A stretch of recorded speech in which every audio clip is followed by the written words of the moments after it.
Om Namo Bhagavate Vasudevaya.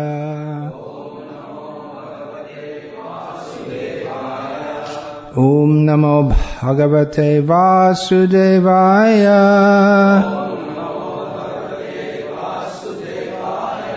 Om Namo Bhagavate Vasudevaya.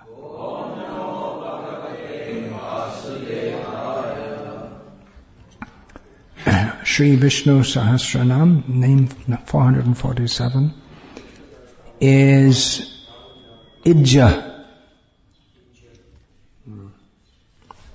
which means that he is the only object of worship. He is worshipable. He is the object of worship. He is the one who is to be worshipped. He is worshipable. This is particularly in relation to the previous name in Ijyah. The previous name given is Ijyah. So he is the one to be worshipped in Ijyah. There are other various Ijyahs, sacrifices which are performed for worshipping various gods.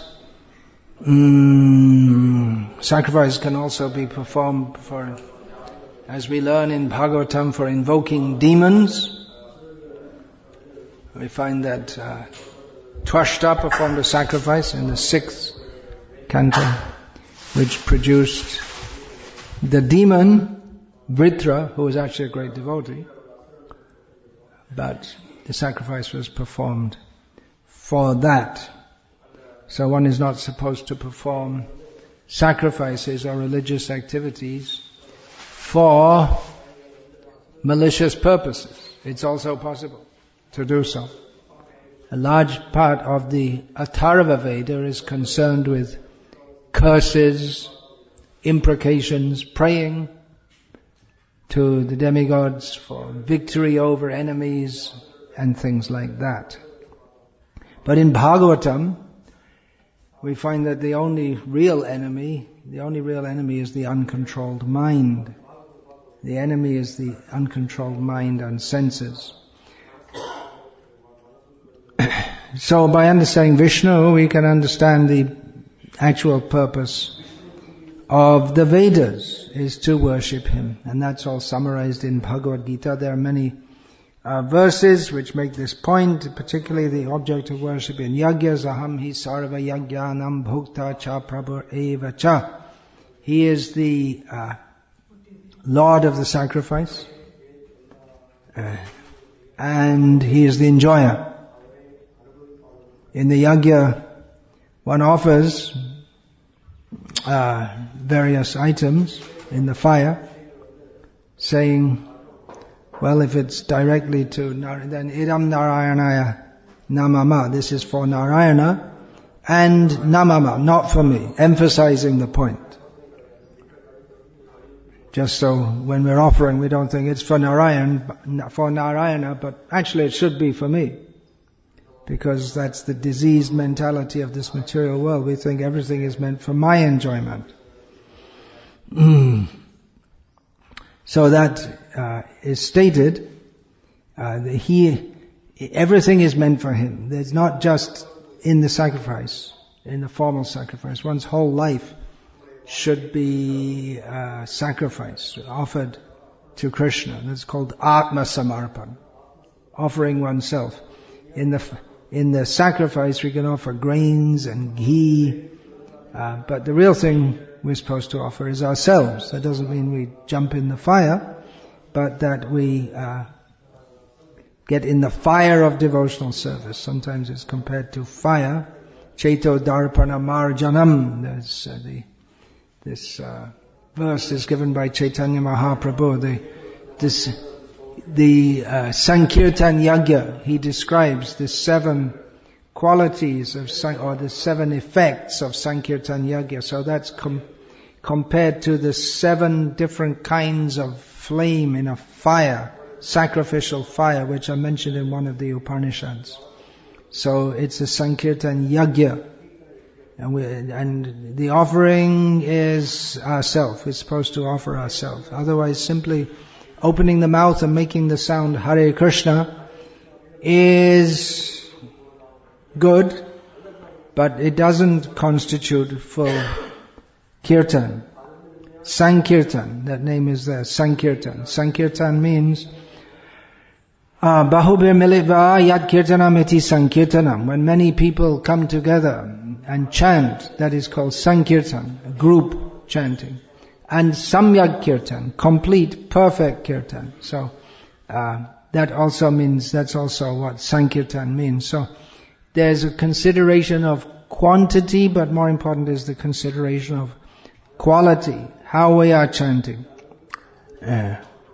We should be akama. We can chant in various ways with desire. Akama sarva kamova moksha kama udaradhihi tivrena bhakti yogena yajeta purusham param. So yajeta, it gives the idea, same yajna of worship. So one can worship one who's actually intelligent, of broad intelligence, whether he is desireless, full of desires, or desiring liberation. He should worship intensely Krishna, the Supreme Person. But there is a difference. One who worships for any desire, then simply to worship. Why are you worshiping? Because he's worshipable, that's all. Then his worship is not complete. Although he may fulfill all the conditions. In Sankirtan Yajna, there aren't any external conditions. Kayate, shuite, jota, tota, nam aloy, desha kala niyam nahi, sharva siddhi hoy. One can even eat while performing Sankirtan. It's not usually done, but the idea is that one can chant the holy names while one's eating. Not that in the middle of the kirtan, you start eating. But it's just, or even while lying down, in any situation, one can chant the holy names and attain all perfection. But there is, so that's in Chaitanya Charitamrita describing the second verse of Shikshashtaka. But it's not that there are absolutely no considerations, because just after that, Chaitanya Mahaprabhu is recorded as saying, Ki rupe naam loile prema upajoy tahar lakon shuno Swarup Ram Rai. Speaking to Swarup Damodar and Ramananda Rai, Chaitanya Mahaprabhu said, now just hear in what manner one should take the holy name. In Bengali it said one should take the holy name, means to chant the holy name. Then the prem, love of God, which is the ultimate goal of this chanting, that will arise. And then Trinada pisuni chena torori vasahishnana amanina amanadena kirtaniya sada harihi. There has to be a very humble attitude, detached from this world. And that detachment is stressed more in the verse following that, na dhanam na janam na sundarim kavitam va jagadisha kamayama majannani jannanishvare bhavatad bhaktirahaitu kitvai. Chaitanya Mahaprabhu says, I don't want women, wealth or followers, nor anything that could be aspired for in this material world, nor liberation from this material world. I only wish for causeless service, unmotivated service to you, birth after birth. So this is the proper way to worship. Krishna is the only object of worship. Krishna should be worshipped, because only he can be worshipped in this way. Sometimes we hear people say, well, if you worship a demigod selflessly, just like we have the description of worshipping Krishna selflessly, anyabhilashita shunyam jnana kamadhyana anukulyena krishnanu shilanam bhakti ruttama. That real bhakti means, or at least the beginning of real bhakti is at least to cultivate the spirit of having no personal desire for anything except to serve Krishna as Krishna desires to be served. So I may say, well, you can worship Shiva like that also. But Shiva is not the proper person to be worshipped. There's something wrong in the motive of someone who approaches Shiva in this way, because he isn't the right person to reciprocate with in that way. That means we misunderstood him. It means our heart is not fully pure if we approach him in that way, because that's not his function. He's not that person. Why should we worship anyone? Why should we love anyone? Because they have the qualities by which they deserve to be worshipped. And it's a matter of personal qualities. So Krishna is the one to be worshipped, and we may say we can worship so many others also. You can do, but that worship cannot be perfect and complete, because neither is any other object of worship able to reciprocate in the way that Krishna can. And nor can the worshipper, real worship means pure love, pure offering of oneself. Nor can the one who is doing the worship come to the perfection of worship, which is fully offering oneself in pure love. Different people have different ideas about what the perfection of worship is. Hiranyakashipu and Ravana, they thought the perfection of worship is to force the demigods. Ravana worshipped Shiva. Hiranyakashipu invoked Brahma. So they thought, if I'll do such worship that they'll be forced to give me whatever I want, and that will be the perfection of my worship. But that doesn't even qualify as worship in the true sense of the term. When pure Vaishnavas speak about worshipping Krishna, and materialistic people talk about worship, it's the same word, it's the same basic conception and the same basic process. Worship by fruit and flowers, or in the case of Kali, there may be worship by meat and flowers, or live animal and flowers. But there should be offering of some food, some flowers, some scent, some chanting or singing. But worshipping Krishna is on a different platform to that of all others, because Krishna is constitutionally the person to be worshipped, and we are constitutionally meant for worshipping him. So everything else, it's getting there. It's something better than nothing, but it's at best a misunderstanding, and generally it is done for material motives. It's on a lower platform, approaching different demigods. Worship is meant for Vishnu. That is one of the main points made in Bhagavad Gita. Maybe we could say that's, well, first of all, establishing that Krishna is supreme, and that we are meant to worship him, and then worship from that's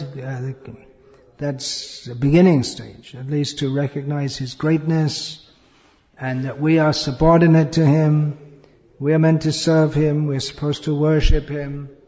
So that's the beginning, and then develops more to pure love, of which there's some indication in Bhagavad Gita, and that theme is developed more in the Srimad Bhagavatam and in Chaitanya Charitamrita to the full extent. The word full used here, it's used in the transcendental sense. Means that it doesn't, it's unlimited. It gives an indication. It's a word which we use for a concept of being complete, but although love for Krishna is complete, but it's not limited. If we say complete, that gives the idea of incomplete. So how much? We may say 60% complete, 40% incomplete. But how can you measure infinity? It's not possible. Whether you say 60% or 40% of infinity, it's all infinity, of course. It is easily mathematically demonstrable that there is greater infinity and smaller infinity. But anyway, when we say full love of Krishna, it means that in the heart of the devotee there's nothing but love of Krishna. It doesn't mean that, okay, now that's it. I went as far as I could, that's it. No higher place to go. That's it. You don't get stuck. So worship is a precursor to pure love. And even in the state of pure love, there may be worship also. It's not that Krishna is not worshipped. Even in Vrindavan, sometimes arati is offered to him. But the mood is, still it will never be as in the mood of awe and reverence. Even then, when the arati is going on, then Madhu Manga will be making some jokes for sure. He's not a very grave brahmana. Although if you tell him, if you be grave for 5 minutes and I'll give you a plate of ladus, then he might try and be grave for 5 minutes. He'll do his best. Now Krishna is the object of worship. Those who worship different demigods, it's on a lower platform. There's a great mistake in Hinduism to think that, well, you can just worship any god. It's all the same. It might seem like that if one doesn't carefully study Bhagavad Gita, because there are different paths, karma, jnana, yoga, bhakti. But well, there are many people who read Bhagavad Gita and come to this conclusion. What can we say? Maya aparita jnana. Their knowledge is covered by illusion. It is very clear that Krishna is supreme. In this regard, Krishna is supreme means he's the one who is to be worshipped.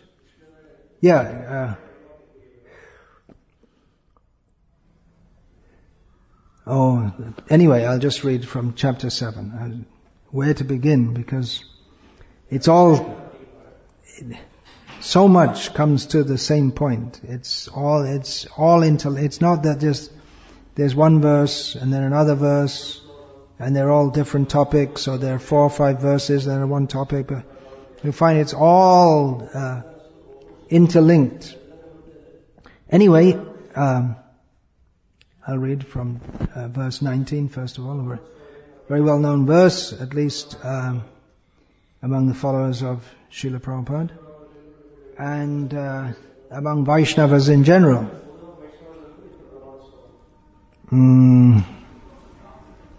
I'm not sure, because I don't have any communion with Mayavadis, but I'm not sure if this would be well known among them. They probably, all the verses that we emphasize, they probably emphasize another set of verses. I don't know. Do you know? You're nodding your head there, Nandakumar. You come from a smarta background. They do use emphasize on different chapters. They don't want to touch on. The 11th chapter, the Mayavadis like the best. That's their favorite. Anyway, Bahunam Janmanamante Jnanavan Mam Prapadyate Vasudeva Sarva Iti Samahatma Sudurlabha. After many births and deaths, who is actually in knowledge surrenders unto me, knowing me to be the cause of all causes and all that is. Such a great soul is very rare. So if we accept Krishna as being a an actual person, which the Mayavadis, in order to substantiate their theory, they have to make some pretty amazing interpretations that Krishna spoke the Bhagavad Gita, but he's not really a person. It's pretty amazing how he just represents something else. And no one's a person, because it's impersonalism. Although, when it comes time for lunch, then they personally eat it. They don't say, I'm not a person, I don't want any lunch. Anyway, the next verse. See, that's what I'm saying. This is following on from the previous. There's been discussion of different kinds of worship prior to this. So, kamaisthaistaya hrita jnana prapadyantenya devataha tam niyamam asthaya prakritya niyata swaya. Those whose intelligence has been stolen by material desire surrender unto demigods and follow the particular rules and regulations of worship according to their own natures. So they're also worshipping, but they're worshipping the demigods. You may say, well, it's according to their nature. So what's wrong with that? Well, the point is that when we're in material nature, then the nature that we acquire is not our core nature. Purushang prakritisto hi bhunkte prakriti jan gunan karanam gunasangosya sadasadyoni janmaso. We get different kinds, we acquire different kinds of nature which we presume to be ourselves due to our association with the modes of nature. And we get various elevated or degraded bodies. So when Krishna says they follow the particular rules and regulations of worship according to their own natures, then this means that it's the covering nature, it's not their real nature. Of course, the followers of Madhvacharya wouldn't agree with that, but well, there you see, there has to. So, yo yang tanung bhakta Shadhaya chitam ichhati tasya tasya chalang shadham tam eva vidadhamyaham. This is very interesting. Krishna says, I am situated, everyone's heart is this super soul. Actually, this is Prabhupada's purport built into the verse. As soon as one desires to worship some demigod, I make his faith steady, so that he can devote himself to that particular deity. I give that unflinching faith. That's very interesting. Krishna says that, well, actually, he's establishing in Bhagavad Gita that he is the supreme object of worship, and then others, persons who worship various demigods, they're foolish. But Krishna says, I give them the faith. The unflinching, yes, this, whoever we're worshipping, that is supreme. They have very strong faith. So I won't get into a big discussion of that now, but Krishna gives them the faith by which they can remain steady in that position, which is suitable for them at that time. Satya shraddhaya yuktas tasya radhanam ihate labhate chatata kaman mayaiva vihitan hitan. So endowed with such a kind of faith, they perform such worship. He endeavors to worship a particular demigod and obtains his desires. Aradhana is worship.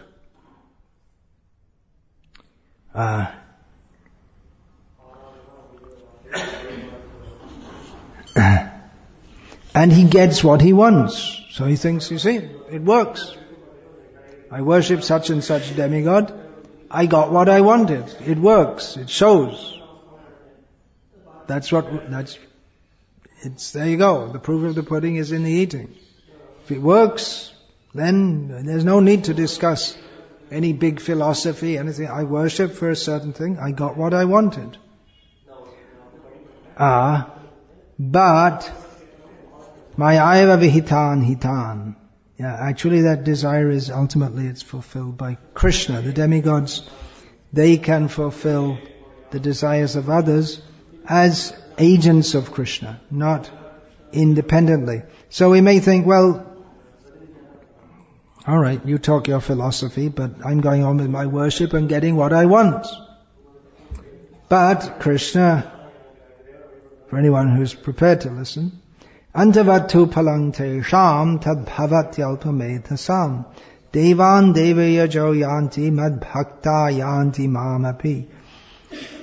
Men of small intelligence, it's very easy to understand, alpamedhasa, worship the demigods, and their fruits are limited and temporary. Those who worship the demigods go to the planets of the demigods, but my devotees ultimately reach my supreme planet. So you may say, well, I get what I want. Yeah, but you're a fool, because what you want is not the thing you should be wanting. You should learn what to want. You don't even, covered by Maya, we don't even know what we should want. You know, yeah, I want a big house and a big car. Of course, but it's limited and temporary. Those who worship demigods go to the planets of the demigods, but my devotees, they go to me, and the planets of the demigods are also limited and temporary.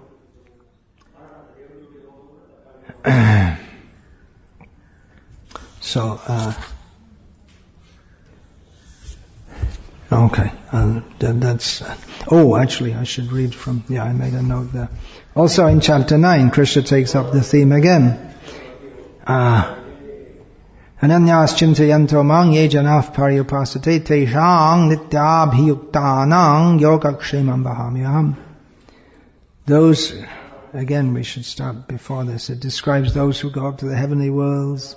They come down again. But those who always worship me with exclusive devotion, meditating on my transcendental form,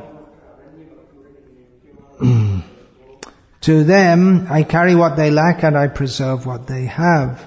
Yepi anya devata bhakta yajante shraddhayan vitaha tepi mam eva kaunteya yajantya vidhi purvakam. Those who are devotees of other gods and worship them with faith actually worship only me. So what are you making a big fuss if they're only worshipping you? But,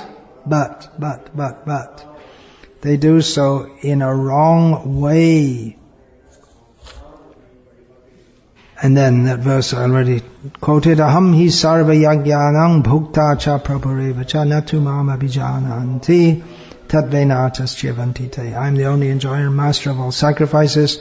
Therefore those who do not recognize my true transcendental nature fall down. So prior to this, in this chapter, Krishna spoke of those who go to the heavenly worlds by following the Vedic processes. They come down again and they have a gata-gati. Going and coming, going and coming, going and coming. But ultimately they fall down because they don't recognize Krishna as supreme. Some point they're going to go up, down, up, down, up, down, up, down, up, down, down.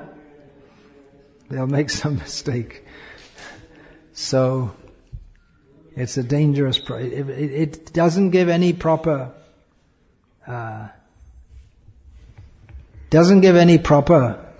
satisfaction in this world, and it's the result is limited and temporary. And therefore one should worship Krishna and go to Krishna.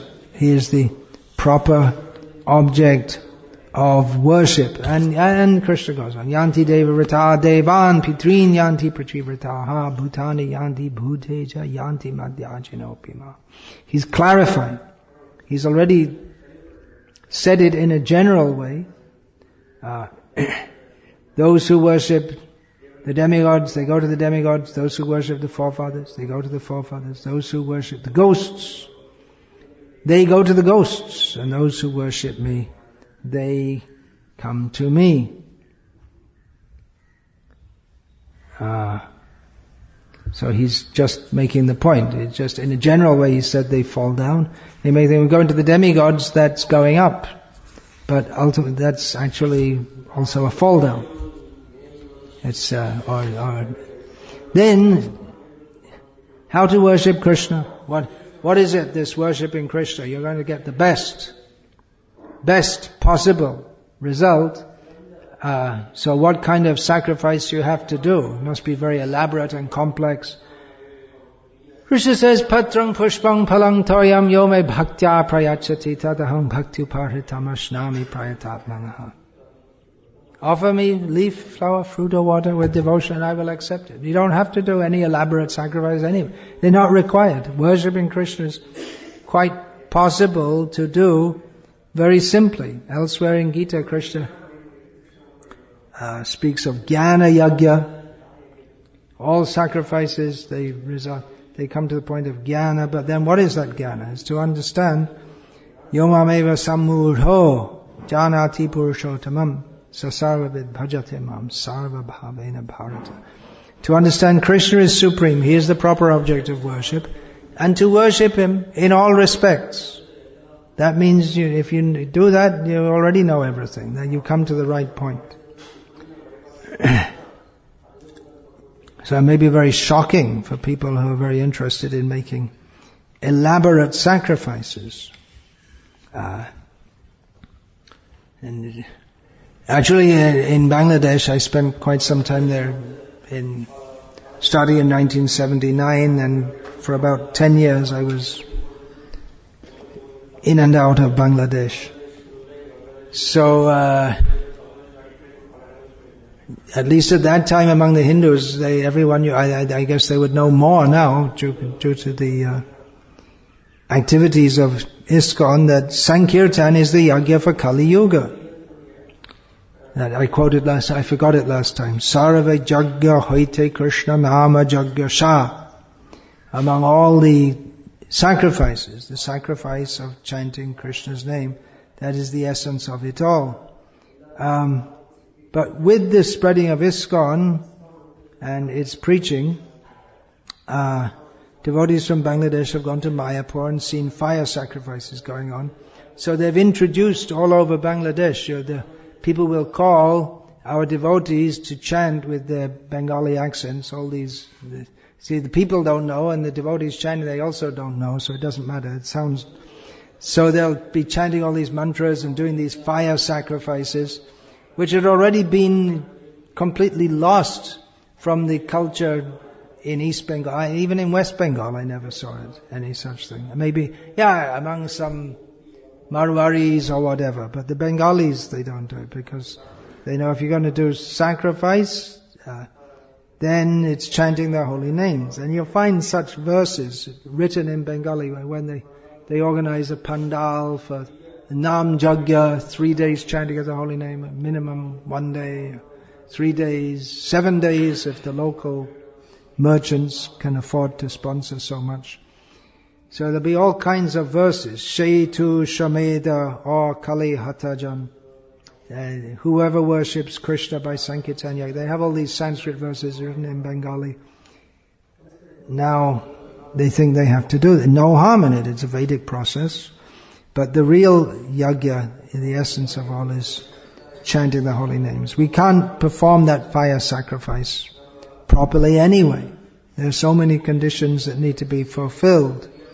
Desha kala niyam nahi. There's no consideration of place, time, or following so many strict rules in chanting the names of Krishna. But for performing such a sacrifice, first of all, one has to be in a place which is ruled by a pious king, which rules out the whole world just to start with. So practically you can't do it anyway. So anyway, the point, Krishna is the person to be worshipped. Ijyah also means who is revered. It means sacrifice itself. It means cow, deity, and worship. These are different meanings of Ijyah, from which many other explanations could be extracted. But I won't get into that, because within Vishnu Sahasranama there are other names which directly, their prime meaning is goes with what are secondary meanings of other words. The name 448 is Mahejyah, which means Maha means emphasize or greatly. So Krishna is the object of worship. He's the best among the those who are to be worshipped. So even if we think that, well, you can worship the other demigods, process is given in the Vedas, so it must be bona fide. But we should understand that there is a gradation also. It's not all the same. You can worship others, but Krishna is the best. Why best? Because, well, from our perspective, we get the best result. Baladev Vidyabhushan, he gives a different meaning, just turning it around a little bit, that he should be worshipped with the best of everything. He's worshipable, and the best of everything should be offered to him. Not that Srila Prabhupada used to sometimes give this Bengali saying, Koi Uriye Govindaya Namaha. You have some koi, which means something like puffed rice. You're carrying it on your head, on a basket, and the wind comes and blows it away, and then you offer it to Govinda. See, I get some benefit. Anyone losing it, it's got lost in the wind, but offer it to Govinda. And the rest I'll keep for myself to enjoy. So there's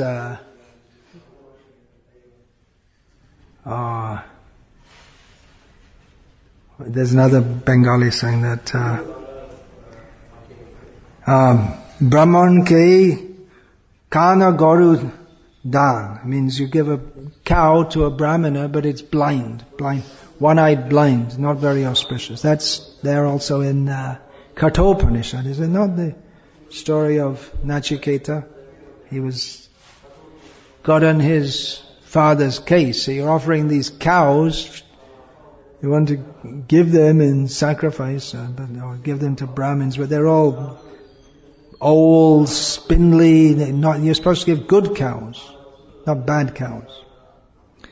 So the best of everything. We should offer whatever we have, the best of everything. This is a very important point for the materialist who wants to keep the best of everything for himself. Because he thinks, I'm the enjoyer. But if we have the best of everything goes to Krishna, then that makes the point. He's the enjoyer. Just like you have New Year's festival in Tamil Nadu, and it's just after the harvest, and that's a common thing in the Western world also. I remember in England as a child, we used to have the harvest festival, which doesn't mean anything to people living in the towns, but previously there was the agriculture, rural-based society, and then after the harvest they'd have a festival. It was actually nothing to do with Christianity, it was adopted from what they call paganism, prior to Christianity. You first of all, before you yourself enjoy the newly harvested grains, and they'll bring all different kinds of vegetables and so many things, you offer it to the gods. That was in the pagan system, and in the Christian system to God with a capital G. So the idea is that the fresh grains, very nice, it'll be very nice for us to enjoy, but first we should offer to Him who has given it to us. We are not the enjoyer, or we are the subsidiary enjoyer. There's no harm to enjoy. We don't say that stop all pleasure, but we are subsidiary enjoyer. I was just listening to recitation of Srila Prabhupada saying that Harishari Prabhu had noted that in the morning Srila Prabhupada talked about the benefits of fasting. And then later in the day, he spoke about prasadam, how you should take it up to your neck, and even more. So Harishar Prabhupada pointed out, you were saying fasting, and Prabhupada said, no, for the devotees, they can take, because it's prasadam, they can take, thinking how Krishna has enjoyed this. But Prabhupada said that those who are devotees, but I will fast, because I'm not a devotee, so I should fast. When you become a devotee, then you can take up to your neck. So, careful with your quotes there. Prabhupada said devotees can take up to the neck. And Prabhupada said, I'm not a devotee in this context. Just warning us. We find in Chaitanya Charitamrita that there are descriptions like that.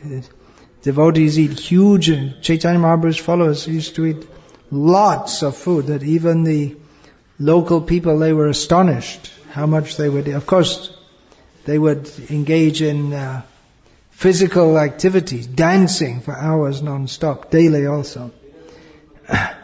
Anyway, the best thing should be offered to Krishna. We can offer all nice foods to Krishna. It's very pleasing to see very nice foods being offered to Krishna. But the Western people, they can't understand this. Or Muslims, they can't understand. How can you cook nice food and put it in front of a statue? But devotees, no, there's not a statue. Pratima nahatumi shakhat Brajendra Nandan. You're not a statue, you're directly the son of Maharaj Nanda. He is Krishna and he enjoys. And devotees, they take such care. Throughout the day in the hot season, they'll be fanning the Lord. They'll make nice dresses and garlands, offer nice food, all for His pleasure. All the best things are offered to Him because He actually enjoys that. And devotees take pleasure in enjoying Him enjoying. And then He takes pleasure in the devotees enjoying Him enjoying. And it goes like this. They take pleasure. This is described in Chaitanya Charitamrita, how Radha and Krishna take pleasure in each other's love, and it's a competition. Not exactly a competition, but the love and beauty and sweetness of one inspires more love and beauty and sweetness in the other, and that inspires, and it goes on like this. So it's always increasing their love for each other. That's also why devotees, those on a higher platform of devotion, they don't think that how I will be happy with Krishna, but they want to see how Radha and Krishna are joined together, because they know that Krishna, he takes pleasure in Radha, and she can satisfy him more than I can. So they're into Radha. What is that? Radha. Duhara Shangame Ananda Kari. Bhaktivinoda Thakur says that I take pleasure in Radha and Krishna coming together, and Dohara Bijoge Dukete Mori. I die from unhappiness when they're separated. So the best of everything should be offered to Krishna. He is the best of the objects of worship. So the best things should be offered to Him. If we want to keep the best things for ourselves, then we're thinking, well, I'm the best. The best of everything should be offered to me. So that's that is the diseased mentality of the conditioned soul, which binds us in this material world. To try to get the best of everything for myself means that we get bound in material life more and more. Out of ignorance, we don't know the right thing to do, and we do the wrong thing, thinking it's the right thing, and then that just that becomes the cause of our misery. We do what we think is beneficial for myself, but we don't know. And we bind ourselves more and more and more. So Krishna, The best, He is the best of objects of worship, so the best things should be offered to Him. And deity worship should be performed very carefully, everything the best for Him, in all respects, all arrangement, so that His senses are satisfied. To try to satisfy our own senses is the cause of material bondage. Atendra priti vancha tare bale kam, that very dangerous kam described in Bhagavad Gita as being so dangerous. Material desire, that is the desire to satisfy our own senses. And Krishnendra priti Ijyah, the Hare Premanam, and the desire that Krishna's senses will be satisfied. That is pure love of Krishna. So sense enjoyment, where a devotee is interested in sense enjoyment, but not his own sense enjoyment. That in Krishna's sense enjoyment is not impersonal. That you just sense enjoyment cause misery. Okay, stop it. No, you satisfy Krishna's senses. So name 449, Kratuh. Kratuh also means, in this verse we'll find all different words for sacrifice. What is that? Ijyah, Ijyah, or at least in the first line of this. We'll find, two more names, Kratuh and Satram. So these names, they all refer to yajnas or aspects of yajnas or types of yajnas. So they're a kind of sacrifice, a particular kind of sacrifice, which are called Kratuh. According to Baladev Vidyabhushan, it's a type of sacrifice in which animals are offered. So he is Kratuh, means he is the object of worship through that sacrifice. Another meaning of Kratuh, we have words like Krita, performed, karma, action. So deriving from this root, then, he who is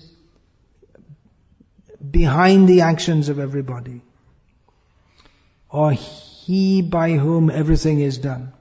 He is the ultimate doer. Karta hamiti manyate. The foolish person thinks, I am the doer. But Krishna, everything can be done, nothing can be done without His sanction. Everything is ultimately done by Him. Although He describes himself in Bhagavad Gita both as the Karta, the doer, that's another name which will come, and Akarta, the non-doer. So these, another definition is given here of Kratuh, that one type of yajna in which one uses one's resources. That means it's not just some small yajna, but there's wealth is required, with a definite objective and a prescribed duration. That's called a Kratuh.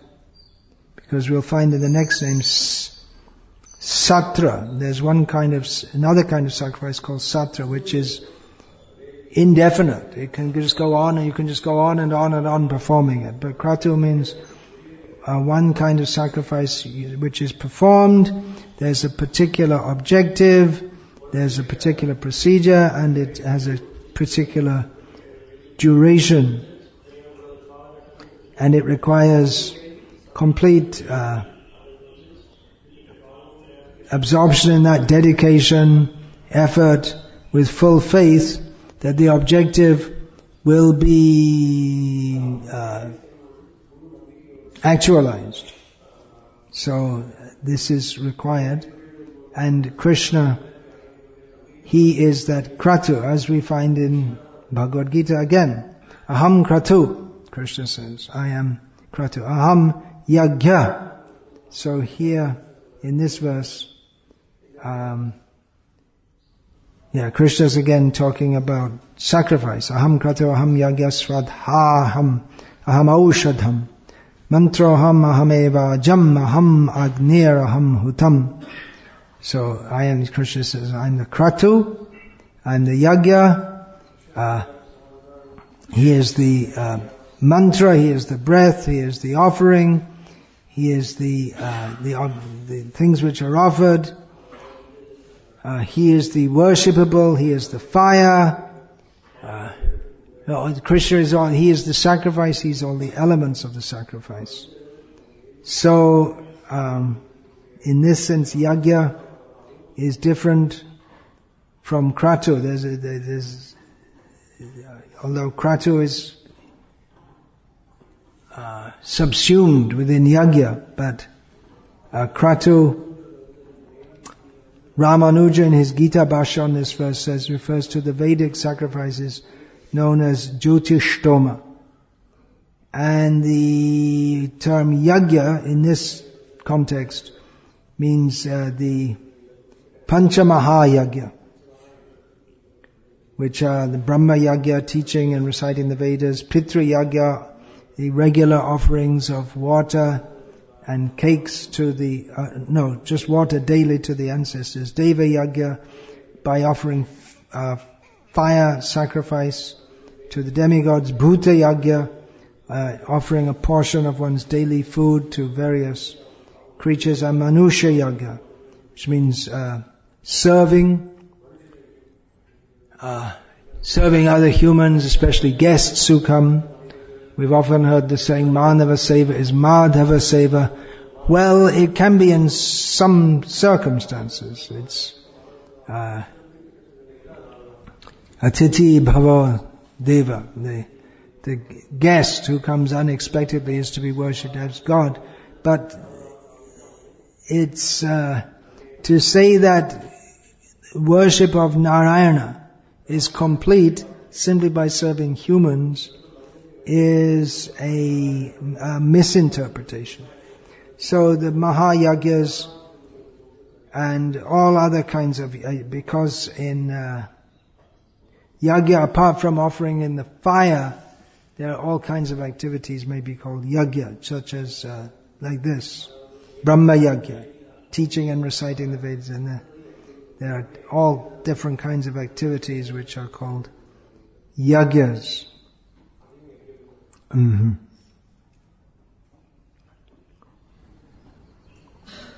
So Kratuh also means intention, design, desire, power, intelligence. Intention I already put. Offering, intelligence personified, and so on. So the intelligence by which the Jnana Yagya, the intelligence that is applied to understanding the Vedas. So these are various. And then the last one in this series, name 450, Satram, Satra. One who is worshipped by the sacrifice called Satra. There's another kind of sacrifice which goes on for a long time with no set duration, which is performed not to get one's own benefit, but for the benefit of the world in general. And it's performed by many people. Just like it's quite often different Hindu organizations, they'll perform a yagya for world peace or some such thing. So this comes from the idea of Satra. Another meaning is he who protects those who are sat. So Satram means he is the sacrifice, he is worshipped by the sacrifice called Satra. He who protects those who are sat, the devotees, Baladev Vidyabhushan, he gives this meaning, he who protects the devotees. And the devotees value him as their only wealth.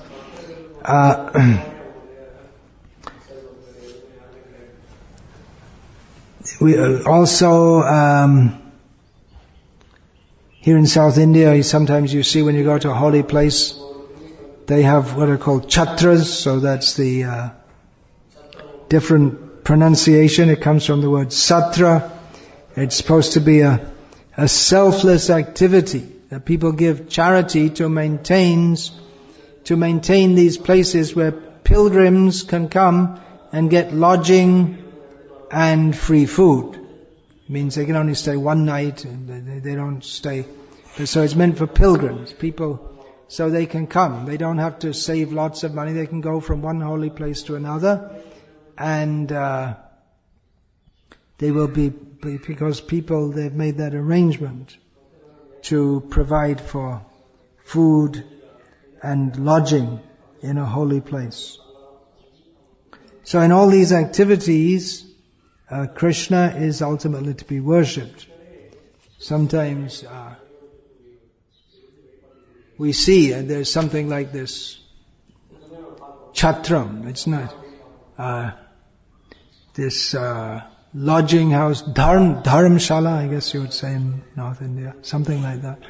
So you sometimes see that on the stone it's written, someone will write, if they're a Vaishnava, they'll say this Satram was built by so and so, and for the pleasure of Lord Hari. That's the idea. It's done as an act of bhakti, that may the devotees come and we have the opportunity to serve them.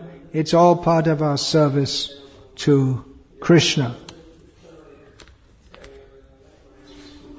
Then another meaning, movement, action, he who makes everything go. But I won't speak on that, because again, there are other names in which that is the prime meaning. So these are different names.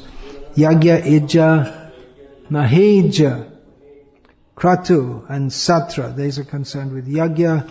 There are other names in Vishnu Sahasranama which are concerned with Yajna. The name Yajna itself comes later, to almost at the end of Vishnu Sahasranama, at name 971. And the next name we can also connect to Yajna, but it's not directly. Satam Gatihi, the goal of the devotees. The goal, one has to be, actually to perform a sacrifice, one should be actually a pure person, a properly situated person, but I'll speak about that. The next Satra, that's another meaning of Satra, at least in Hindi it's come out like that. Satra means sitting or session, just like we can have a program. We have morning session and evening session. So in Hindi that's called Satra. So presumably that comes from the word Satra in Sanskrit, where you'll see these yajnas are organized. People called Brahmins, and generally they'll have a morning session and an evening session. So that's called Satra also. Hare Krishna. Any question or comment about this, please?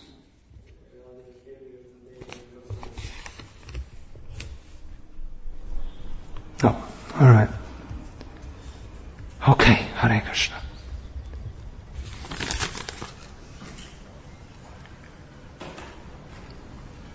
So we'll finish that. All glories to Srila Prabhupada. Hare Krishna.